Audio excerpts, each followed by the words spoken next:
मागच्या भागात आपण पाहिलं की भूमी आणि सुकृती या फोनवर बोलत होत्या. वहिनी, प्लीज. भूमीच्या डोळ्यात नकळत पाणी आलं, कारण तिला तिच्या वहिनीची वेदना जाणवत होती. तिच्या आईवरही आयुष्यभर असेच आरोप झाले होते. लोकांनी तिला घर तोडणारी, चारित्रहीन स्त्री म्हटलं होतं. किती अपमान सहन केला होता तिने. आणि आज इतिहास जणू पुन्हा स्वतःला पुनरावृत्त करत होता. भूमीला त्या क्षणी आईची खूप आठवण येत होती. मी त्याच्यासाठी काय केलं नाही भूमी? सुकृतीचा आवाज थरथरत होता. माझ्या कुटुंबाला सोडून जाणं किती कठीण होतं हे त्याला माहीत आहे का? तिच्या ओठांतून हलकासा हुंदका बाहेर पडला. मी माझं घर, माझं आयुष्य सगळं मागे सोडलं. खिशात एक पैसाही नव्हता. फक्त त्याच्यासाठी सगळं केलं. तरी त्याने माझ्यावर किती आरोप केले आहेत माहीत आहे तुला? क्षणभर शांतता पसरली. त्याने मला कुत्री असंही म्हटलं. सुकृती काही क्षण थांबली. भूमीच्या डोळ्यांत पाणी तरळलं. तिला त्या क्षणी सुकृतीला घट्ट मिठी मारून तिचं सांत्वन करावंसं वाटत होतं. तिला चांगलं माहीत होतं, कधीकधी पुरुष संशय आणि अधिकार भावनेने इतके वेडे होतात की ते समोरच्या स्त्रीच्या भावना समजूनच घेत नाहीत. ती शांतपणे सुकृतीचं बोलणं ऐकत होती. तिला खरंच समजत नव्हतं, या तुटलेल्या मनाला धीर कसा द्यावा. सुकृती पुन्हा बोलू लागली. तुला माहीत नाही का, तुझ्या आईवर त्याने किती आरोप केले होते? तो नेहमी म्हणतो, तुझ्या आईने त्याच्या वडिलांना त्याच्या आईपासून हिसकावून घेतलं. हो, भूमीने हळूच कुजबुजली. पाहिलंस ना? सुकृतीचा आवाज आता कळवट झाला होता. तुझा भाऊ बहुतेक वेळा दुसऱ्यांच्या नजरेतून विचार करतच नाही, विशेषतः स्त्रियांच्या नजरेतून. भूमी मनात म्हणाली. सुकृती खूप मजबूत स्त्री आहे. तिने सुकृतीला आधीही पाहिलं होतं, पण आज तिचा हा ठाम आणि कठोर चेहरा तिने पहिल्यांदाच पाहिला. काही क्षणांनी सुकृतीने एक प्रश्न विचारला. माहिती आहे, तुझ्या भावाने माझ्यासाठी केलेली एकमेव चांगली गोष्ट कोणती? भूमीने हळू आवाजात विचारलं. काय? सुकृती कळवट हसली.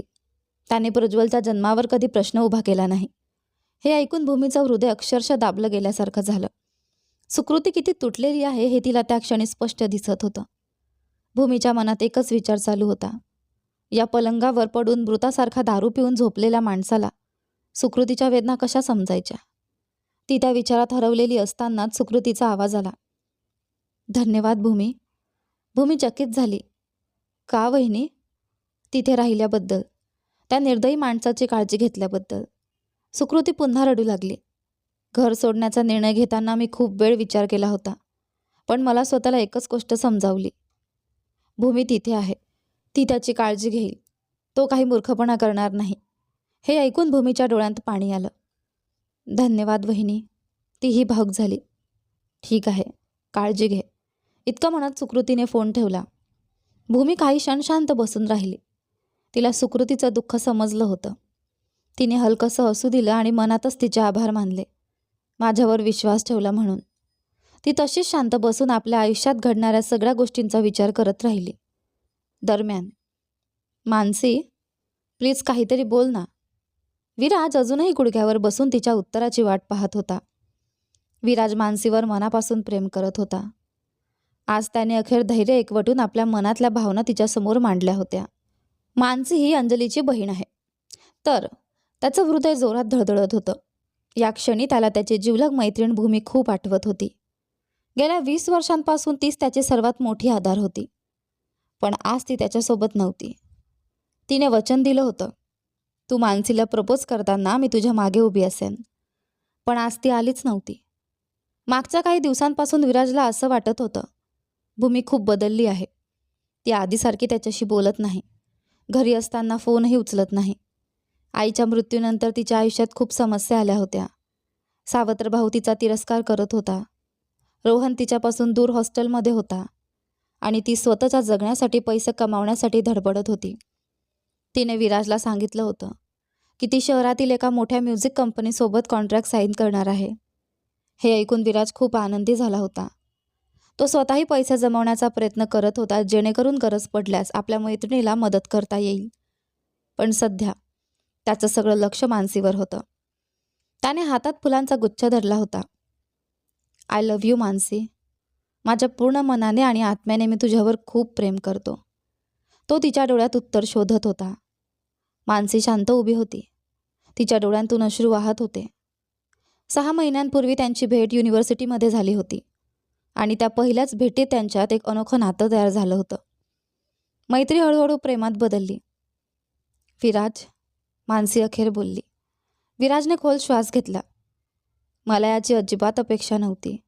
ती हळू आवाजात म्हणाली. हो की नाही सांग ना, मी तर मरतोय वाट पाहून. विराज उतावळा झाला. माझा प्रपोजल स्वीकारशील का एंजल? मानसीने हलकेच मान हलवली. हो. विराज अक्षरशः उड्या मारू लागला. ओ माय गॉड, ती म्हणाली हो, ती माझ्यावर प्रेम करते. मानसी लाजत खाली बघत उभी होती. काही क्षणांनी ती हळूच म्हणाली, आय लव्ह यू विराज. हे ऐकून विराज काही क्षण थक्क झाला. हे शब्द ऐकण्यासाठी तो कित्येक महिन्यांपासून आतुर झाला होता. त्याने तिचा हात हातात घेतला आणि हलके चुंबन दिलं. मानसीच्या अंगातून शहारे गेले, पण काही क्षणांनी तिच्या चेहऱ्यावर चिंता उमटली. सगळं ठीक आहे ना? विराजने विचारलं. नाही. ती ओठ वाकवत म्हणाली. काय झालं? मी मी घाबरते. कशाला? मानसीने घाबरत उत्तर दिलं. माझ्या बाबांना. डॅड? का? विराजने आश्चर्याने विचारलं. त्याने आपल्या रुमालाने मानसीच्या कपाळावर आलेले घामाचे थेंब अलगद पुसले. मानसीचा चेहरा फिकट पडला होता. माझे बाबा प्रेमाच्या पूर्णपणे विरोधात आहेत. त्यांना लव्ह मॅरेज अजिबात आवडत नाहीत. ती हळू आवाजात म्हणाली.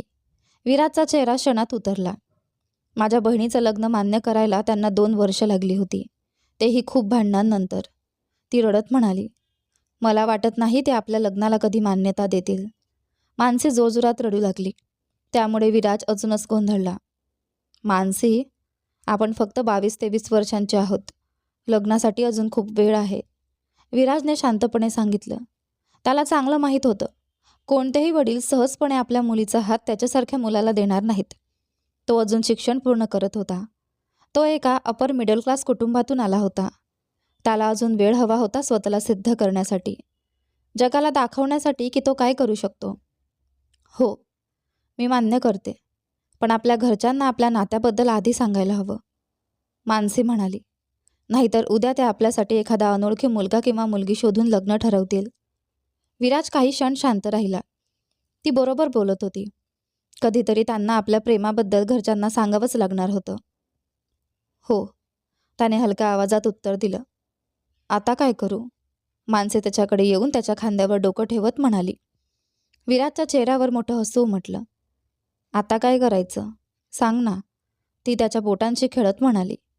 विराज काही क्षण काही बोलला नाही. तो त्या क्षणाचा आनंद घेत बसला. नंतर अचानक त्याने विचारलं. तुझ्या घरात असा कोण आहे का जो आपल्या नात्याला साथ देईल? मानसीच्या चेहऱ्यावर आशेचा प्रकाश आला. अंजली, माझी ताई, ती हसत म्हणाली. ती नक्कीच आपल्या प्रेमाला समजून घेईल. विराजच्या चेहऱ्यावरही समाधान दिसलं. कमीत कमी तिच्या घरात एकतरी माणूस आहे जो त्यांना समजून घेईल. अंजली दी आपली नक्की मदत करेल, मानसी आत्मविश्वासाने म्हणाली. छान, विराज म्हणाला. मग उद्या आपण तुझ्या ताईला भेटू? हे ऐकताच मानसीच्या मनावरील अर्धा ताण कमी झाला. तिला पूर्ण विश्वास होता, विराज तिच्या बहिणीला नक्की पटवेल. दरम्यान भूमी सध्या राहुलच्या स्टुडिओमध्ये बसली होती. ती कॉन्ट्रॅक्ट साईन करण्यासाठी आली होती. राहुल तिच्याकडे सतत पाहत होता. तिचा उदास चेहरा त्याच्या लक्षात येत होता. तो खूप प्रयत्न करत होता तिच्याकडून 2 शब्द तरी बोलून घ्यावे, पण भूमी अजूनही थोडी संकोचलेली होती. त्याचं आधीचं मोठ्याने हसणं तिला दुखावून गेलं होतं. राहुलला आता थोडं वाईट वाटत होतं. भूमी, हे पेपर्स, तो तिच्यासमोर बसत म्हणाला. तिने खोल श्वास घेतला, कागद हातात घेतले आणि शांतपणे वाचायला सुरुवात केली. राहुल मात्र तिच्याकडेच पाहत बसला होता. तिच्या चेहऱ्यावर पुन्हा हसू कसं आणायचं, तो मनात विचार करत होता. त्याला तिचं ते गोड हसू आठवत होतं, ओठांवरचं ते छोटंसं स्मित. मी एवढं काय केलं? तो स्वतःशीच पुटपुटला. मी फक्त हसलो, इतकंच. तो गुन्हा आहे का? भूमीने कागद वाचून शांतपणे सही केली. राहुल आश्चर्याने तिच्याकडे पाहत राहिला. ही तिच्या आयुष्यातली पहिली कॉन्ट्रॅक्ट आहे, पहिला कॉन्सर्ट, तरी ती हसत का नाही आहे? अचानक त्याला काहीतरी जाणवलं. तुला तुझ्या आईची आठवण येते बरोबर? त्याने अचानक विचारलं. भूमीने झटकन डोकं वर केलं. ती थक्क झाली. याला कसं कळलं? तिने नजरेला चुकवत हलकं मान हलवली. हो, ती हसण्याचा प्रयत्न करत म्हणाली, काश ती जिवंत असती आणि हे सगळं पाहिलं असतं. राहुल काही क्षण शांत उभा राहिला. भूमी खिडकीकडे पाहत बसली होती. मी फक्त 12 वर्षांचा होतो तेव्हा माझे बाबा गेले आणि आता आईही नाही. माझ्या यशाला पाहिला. माझे आई बाबा दोघेही नाहीत. तिच्या आवाजातल्या वेदनेने राहुलच्या छातीत कळ उठली. भूमी, त्याने हळू आवाजात म्हटलं, ते जिथे कुठे असतील तुझ्यावर नक्की अभिमान बाळगत असतील. भूमीने हलकासा मान हलवली. पुन्हा शांतता पसरली. अचानक राहुल उठला. चल, तो कारच्या चाव्या घेत म्हणाला. कुठे? भूमीने भुवया उंचावत विचारलं. राहुल अचानक तिच्यासमोर गुडघ्यावर बसला. आज तुझ्यासाठी माझ्याकडून एक ट्रीट. भूमी अक्षरशः थक्क झाली. इतका मोठा प्रभावशाली उद्योगपती आणि तो तिच्यासमोर गुडघ्यावर बसून विनंती करत होता. प्लीज. तो हात पुढे करणार इतक्यात थांबला. भूमीच्या चेहऱ्यावर हलकंसं स्मित उमटलं. ती उठली. दोघेही कारकडे चालू लागले. कार सुरू करताना राहुलने विचारलं, रोहन कुठे शिकतो? भूमीने आश्चर्याने त्याच्याकडे पाहिलं. रोहन? राहुलने खट्टाळपणे डोळा मारला. हो. भूमीच्या ओठांवर हसू उमटणार होतं, पण तिने ते दाबून ठेवण्याचा प्रयत्न केला. हस ना भूमी. राहुल स्टिअरिंगवर हलकंच टकटक करत म्हणाला. भूमीला समजलं त्याला काय हवं आहे. तिचं हसू. तिने खिडकीकडे पाहिलं आणि मनापासून हलकंसं हसली. तिच्या मनात एकच विचार आला, देवा, कोणीतरी अजूनही आहे ज्याला माझ्या हसण्याची काळजी आहे. राहुल पुन्हा म्हणाला, सांग ना, रोहन कुठे शिकतो? भूमी काही क्षण त्याच्याकडे पाहत राहिली. नंतर हळू आवाजात म्हणाली, विद्याविहार. आणि तिच्या डोळ्यांत कृतज्ञतेची चमक होती. ती त्याच्याकडे पाहत राहिली. तो इतका देखणा दिसत होता की त्याच्या रूपाचं कौतुक करण्यापासून ती स्वतःला थांबवू शकली नाही. क्षणभर तिच्या घशात काहीतरी अडकल्यासारखं झालं आणि अपराधीपणाची भावना तिच्या मनात दाटून आली. ती त्याच्या व्यक्तिमत्वाकडे आकर्षित झाली होती आणि अचानक आलेल्या त्या जाणीवेने तिला जोरदार धक्का बसला. राहुलला तिची ती तीव्र नजर जाणवली. त्याने हलकासा श्वास घेतला. ओठांवर स्मित उमटलं आणि तो थोडासा लाजलाही. असं कौतुक आणि प्रशंसा त्याच्यासाठी नवीन नव्हतं, पण भूमीकडून मिळालेलं ते लक्ष मात्र त्याला वेगळंच वाटत होतं. त्याच्या आयुष्यात एक कटू भूतकाळ होता. प्रेमाच्या नावाखाली त्याने एका मुलीला आपल्या आयुष्यात स्थान दिलं होतं, पण तिने जे केलं होतं ते आठवताच त्याने पटकन खोल श्वास घेतला आणि ते विचार मनातून झटकण्याचा प्रयत्न केला. त्याने लगेच भूमीकडे पाहिलं. ती त्याच्या शेजारी बसली होती आणि तिथेच ती हसत होती. त्याने आजूबाजूला पाहिलं आणि लक्षात आलं की ते कुठे आले आहेत. ते विद्याविहारला पोहोचले होते. भूमी पुन्हा हसली. तिचं ते हसू पाहून राहुलच्या ओठांवरही हसू उमटलं. शेवटी तो तिला हसवण्यात यशस्वी झाला होता. दोघे कारमधून उतरले आणि शाळेकडे चालू लागले. रोहन 10 मिनिटे प्रवेशद्वाराजवळ भूमी आणि राहुलची वाट पाहत उभा राहिला. थोड्याच वेळात ते दोघेही हसत बाहेर आले. रोहनने आपल्या बहिणीचा हात घट्ट धरून ठेवला होता. त्याला आपल्या बहिणीची खूप आठवण येत होती. रोहन, हा राहुल. भूमीने मोठ्या आसऱ्या चेहऱ्याने ओळख करून दिली. राहुल? रोहनने लगेच भूमीकडे फिकट चेहऱ्याने पाहिलं. फ्रेंड. फ्रेंड. भूमी अडखळत म्हणाली, खोटं हसू आणण्याचा प्रयत्न करत. फ्रेंड? राहुल तिच्याकडे एकटक पाहत तिथेच उभा राहिला. मग मी अजून काय सांगू? तो माझ्याकडे असा का पाहतोय? भूमी ओठ चावून गोंधळलेली उभी राहिली. क्षणभराने राहुल हसला. भूमीने त्याचा हेतू ओळखत घट्ट डोळे मिटले. त्याने फक्त तिला फसवलं होतं. एक छोटासा विनोद केला होता. पण तरीही तिला वाईट का वाटलं? का? तीच स्वतः गोंधळून गेली. त्याच्या प्रतिक्रियेने तिला इतका त्रास का झाला? ती रोहनला खरं सांगू शकत होती. त्याने काही फारसा फरक पडला नसता. धोकादायक हा एकच शब्द तिच्या मनात आला. तिच्या शेजारी उभा असलेला हा माणूस धोकादायक होता, कारण तो क्षणात तिच्या भावना बदलू शकत होता. राहुल थोडा वेळ रोहनशी बोलला आणि मग ते पुन्हा कारमध्ये बसले. राहुलने रोहनला वचन दिलं की तो त्याला थीम पार्कला घेऊन जाईल आणि वचनाप्रमाणे तो त्याला पार्कमध्ये घेऊन गेला. रोहन खूप आनंदी आणि उत्साहित झाला होता.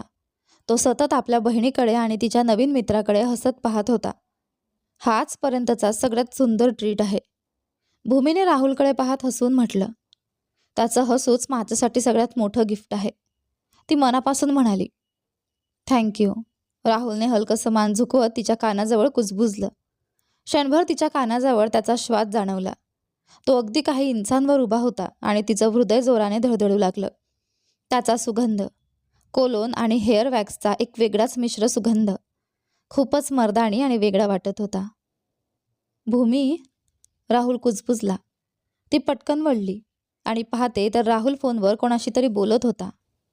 मला काहीतरी भास तर नाही ना झाला, तिने स्वतःलाच विचारलं. कदाचित किंवा कदाचित नाही. तिने हलकंच डोकं हलवत स्वतःच्या कपाळावर टपली मारली.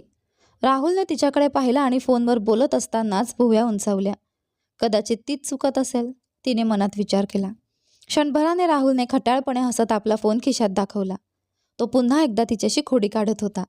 त्याला खोड्या काढायला खूप आवडत होतं आणि त्या खोड्यांचा सर्वात जास्त बळी ठरलेले लोक म्हणजे स्वप्नील आणि कुणाल. विशेषतः स्वप्नील. त्याला अंजलीला फसवून खोड्या काढायला खूप आवडत असे आणि स्वप्नीलला तर तो नेहमीच बळी बनवत असे. त्याने भूमीकडे पाहिलं. किती निरागस आणि स्वच्छ मनाची आहे ही, असा विचार तो नेहमी करत असे. भूमी हलकेच हसली. तिला कळलं का, असा विचार करत राहुल क्षणभर चिंतेत झाला. कदाचित ती फक्त आपल्या वेड्या कल्पनेवरच हसत असेल, असं समजून त्याने स्वतःला शांत केलं. रोहन त्याच्या आवडत्या खेळात रेसिंगमध्ये गुंतला होता. ते दोघं चालत जाऊन एका बाकावर बसले आणि अधूनमधून एकमेकांकडे चोरून पाहू लागले. तुला संगीताचं ज्ञान आहे का? तू गाऊ शकतोस का? भूमीने अचानक राहुलला विचारलं. काय? तिच्या प्रश्नाने राहुल जवळजवळ दचकलाच. का? तो आश्चर्याने तिच्याकडे पाहू लागला. त्याची प्रतिक्रिया पाहून ती हसली. तुला मला गाणं म्हणायला सांगायचं आहे का? तोही तिच्यासोबत हसत म्हणाला. नाही. ती खिदळली. तुझी म्युझिक कंपनी आहे ना, ती कारण सांगू लागली. मी संगीताची थोडीफार मूलभूत तत्त्व शिकलो आहे, पण मी खूपच वाईट गायक आहे, तो हसत म्हणाला. त्याला स्पष्टीकरणाची काही गरज नव्हती.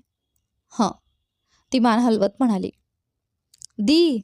रोहन मोठ्या हसऱ्या चेहऱ्याने भूमीकडे हात हलवत होता. ते पाहून तिचं मन अगदी विरघडलं. त्याचं वय किती आहे? राहुलने थोडा संकोच करत विचारलं. 11. अजून काही दिवसात तो 11चा होईल. ती रोहनकडे हात हलवत म्हणाली. या भावंडांमध्ये इतका मोठ्या वयाचं अंतर? हे पाहून राहुलला काहीच कळेना. तो कधी भूमीकडे तर कधी रोहनकडे पाहत उभा राहिला. भूमी रोहनपेक्षा 12 वर्षांनी मोठी होती. मला हे सांगायला आवडत नाही, पण ती थोडा वेळ थांबली आणि राहुलच्या प्रश्नार्थक चेहऱ्याकडे पाहू लागली. ठीक आहे भूमी, तुला अस्वस्थ वाटत असेल तर सांगायची गरज नाही, तो शांतपणे म्हणाला. तिने पटकन त्याचा हात घट्ट पकडला आणि डोळे मिटले. राहुलने तिच्या चेहऱ्याकडे पाहिलं. ती शब्द शोधत होती, मनातल्या संघर्षाची झुंज देत होती. तू माझ्यावर विश्वास ठेवू शकतेस भूमी, काहीही सांग. मी वचन देतो, ते फक्त माझ्यापर्यंतच राहील, असं म्हणत त्याने हलकेच तिच्या हातावर दाब दिला. रोहन दत्तक घेतलेलं मूल आहे, ती खोल श्वास घेत म्हणाली. तिच्या गालावरून एक अश्रू ओघळला. हे मान्य करणं तिला खूप कठीण जात होतं. राहुलच्या घशातही काहूर दाटून आलं. तिचे अश्रू त्याला सर्वात जास्त अस्वस्थ करत होते. त्याने पटकन डोळे मिटले. क्षणभर राहुलचेही डोळे ओले झाले. ती जशी दिसते तशी साधी नव्हती, ती त्यापेक्षा खूप काही जास्त होती, धाडसी आणि शांतपणे गूढ. तो माझा सख्खा भाऊ नाही, ती अश्रू पुसत म्हणाली. माझ्या आईने त्याला 10 दिवसांचा असताना घरी आणलं होतं. माहितीये, तो खूप गोंडस होता. ती अश्रूंनी भरलेल्या डोळ्यांनी हसली. त्या दिवसांत आम्ही बाबांच्या मृत्यूच्या दुःखातून बाहेर पडायचा प्रयत्न करत होतो आणि तो आमच्यासाठी जणू देवदूतच ठरला. तुला माहितीये राहुल, आईने त्याच्या कस्टडीसाठी त्याच्या वडिलांशी खूप मोठी लढाई लढली. तो माणूस खूप क्रूर आणि स्त्रियांकडे वाईट नजरेने पाहणारा होता, ती म्हणाली. राहुल तिच्या थकलेल्या चेहऱ्याकडे पाहत राहिला. राहुल? पहिल्यांदाच तिने त्याचं नाव घेतलं. त्याच्या ओठांवर हलकंसं स्मित उमटलं. सर वरून थेट राहुल. तो पुन्हा हसला. तिच्या आयुष्यात इतक्या गोष्टी चालू होत्या, हा विचार करताच त्याचं हृदय घट्ट झालं. इतक्या चिंता मनात असूनही ही मुलगी कशी काय हसू शकते? कशी? त्याने हलकेच डोकं हलवलं आणि मनातला एक प्रश्न विचारला. तुमचे काही नातेवाईक नाहीत का? त्याने हळू आवाजात विचारलं. हा प्रश्न विचारताना तो खूप संकोचत होता, पण त्याला खरंच जाणून घ्यायचं होतं. त्याने पाहिलं होतं, आईच्या मृत्यूचं दुःख स्वीकारणं त्या दोघा भावंडांसाठी किती कठीण होतं. कोणीही नाही. या जगात आमचं कोणीच नाही, फक्त एक सावत्र भाऊ आहे, ती दीर्घ श्वास घेत म्हणाली. सावत्र भाऊ? राहुलने कपाळ दाबलं.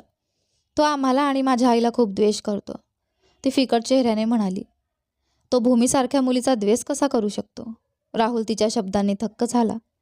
मी शपथ घेऊन सांगते, कोणालाच द्वेष केला जावं असं वाटत नाही. तो एक शाप आहे, ती हुंदके देत म्हणाली. राहुल काहीच बोलला नाही. तो तिथे शांत बसून तिच्या प्रत्येक शब्दाकडे लक्ष देत राहिला. बाबांच्या मृत्यूनंतर तो आमच्यासाठी जणू तारणहारच ठरला. ती म्हणाली, तुला माहीत आहे राहुल, आईने त्याच्या कस्टडीसाठी त्याच्या वडिलांची खूप मोठी लढाई लढली. त्याचे वडील खूप क्रूर आणि स्त्रियांकडे वाईट नजरेने पाहणारे होते. ती म्हणाली. राहुल तिच्या थकलेल्या चेहऱ्याकडे पाहत राहिला. तिला कोणीतरी हवंच होतं, ज्याच्यासमोर ती मन मोकळं करू शकेल, आपलं दुःख सांगू शकेल, मनसोक्त रडू शकेल. आणि तिने त्याची निवड केली होती. यामुळे राहुलला खूप आनंद झाला. तिने त्याच्यावर विश्वास ठेवला होता. आता तो तिचा विश्वास जपणं त्याची जबाबदारी होती. हे अक्षरशः मारून टाकतं राहुल, अक्षरशः मारून टाकतं. तो माझा इतका द्वेष का करतो? मी काय केलं आहे? मी त्याच्यावर प्रेम करते राहुल. मला नेहमी वाटायचं की मला एक मोठा भाऊ असावा. तो आमचा तारणहार बनेल आणि आमच्या सगळ्या समस्या एका क्षणात सोडवेल. असं म्हणत तिने बोट चुटकी सरशी वाजवली.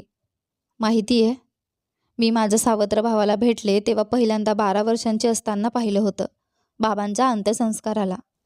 मला वाटलं होतं की तो माझी काळजी घेईल, पण तो आला नाही. तो परत कधीच आला नाही.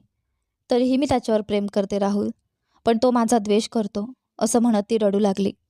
कदाचित मला अजूनही माझ्या बाबांची खूप आठवण येते. ती अश्रूंमध्येच हसली. मी त्याच्याकडे काय मागितलं होतं? फक्त थोडं प्रेम आणि आपुलकी, एवढंच ना? ती डोळे घट्ट मिटत म्हणाले. तुझा तो सावत्र भाऊ कोण आहे? तो कुठे? राहुल काहीतरी विचारणार होता. तेवढ्यात रोहन परत त्यांच्याजवळ आला आणि पाणी पीत उभा राहिला. भूमीने पटकन रुमालाने चेहरा पुसला आणि भावाकडे हसून पाहिलं.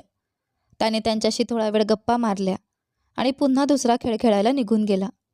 अचानक भूमीला जाणीव झाली. मी काय केलं आत्ताच? तिने राहुलसमोर मन मोकळं करून रडली होती. राहुल कोण आहे आणि मला त्याच्याबद्दल काय माहिती आहे? एका अनोळखी माणसासमोर मी एवढं सगळं कसं बोलले? ती शांत बसली. कधी कधी त्याच्याकडे पाहत होती. त्याच्या चेहऱ्यावर कोणतीही भावना नव्हती. दोघेही काही वेळ शांत बसून राहिले. मला माहिती आहे अगदी नेमकं कसं वाटतं ते. थोड्या वेळाने राहुल म्हणाला. उदासीनता, द्वेष हे मनाला तुकडे तुकडे करून टाकतात भूमी. एखाद्याचा द्वेष करणं खूप सोपं असतं, पण काही कारण नसताना आपल्यावर द्वेष केला जातो हे खूप वेदनादायक असतं. आणि अशी शिक्षा कुणालाही मिळायला नको. मीही त्या टप्प्यातून गेलो आहे. ती मला सोडून गेली भूमी, माझी काही चूक नसताना, कोणतंही कारण न देता. मला द्वेष करत ती मला सोडून गेली. तो तिच्याकडे पाहत म्हणाला. ती शांतपणे त्याचं सगळं ऐकत होती. तिने त्याला कधीच असं पाहिलं नव्हतं. इतका नाजूक, इतका असहाय्य. मिस्टर राहुल, तो शक्तिशाली बिझनेसमॅन. त्याच्यातही एक दुसरी बाजू होती, खूप संवेदनशील, जी तो समाजापासून लपवून ठेवत होता. मला त्या दिवसाचा अजूनही पश्चाताप होतो. मी तिला कोणतंही कारण न विचारता माझ्या आयुष्यातून जाऊ दिलं. आजही मला पश्चाताप होतो. मी माझ्या भावना तिच्यासमोर का व्यक्त केल्या नाहीत? तिच्या द्वेषामागचं कारण का जाणून घेतलं नाही? मी गैरसमज दूर करण्याचा प्रयत्न केला नाही.